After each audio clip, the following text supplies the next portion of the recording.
Okie dokie, folkies. Here we go.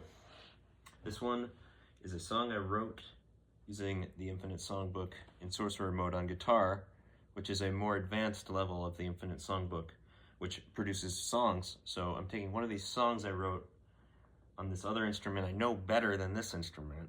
I'm just about just graduating out of Acolyte mode into Oracle mode. So there's 4 modes of the Infinite Songbook, and they help you comprehend and learn an instrument, and then get better at playing that instrument, and then become good enough at that instrument to write songs on it, and then to actually become good enough at the instrument to not write songs on it with other people, using music as more of a communication and less of something that you're trying to bottle and sell, and more of a thing you're just using right there on the spot, writing these brand new songs together with people, and then they just disappear into the air and they're never to be repeated unless it's recorded, and then you can make it into a song. But I actually think that's kind of a step back. So the progression here is Acolyte mode, you learn all the chords.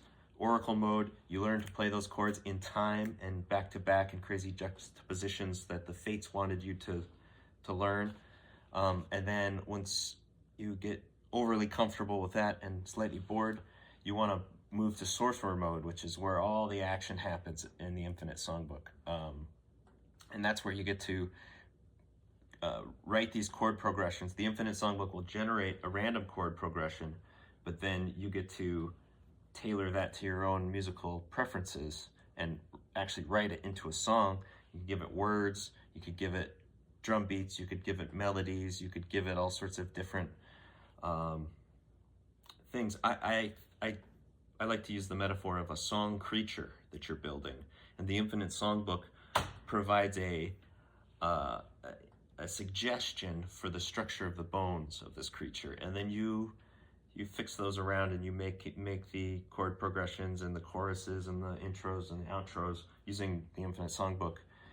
And then from there, it's up to you to make it more complex, to bring that up to your ability level, to give it certain sounds. Like the Infinite Songbook also has never been used in the context of creating melody lines. It's been like a chord thing, so you can apply your own melody lines that fit in through with those chords just using your musical intuition as a songwriter.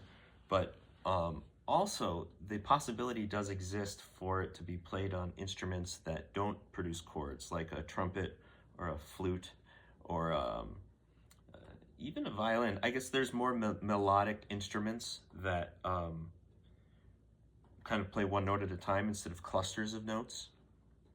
And you could use the Infinite Songbook to generate some sort of melody line that would definitely need some improvements, because it might be too chromatic sounding right off the bat. But honestly, I'm amazed at how non-chromatic the Infinite Songbook presents itself, and how oftentimes it'll show you a chord combination that you had never occurred to us, dude.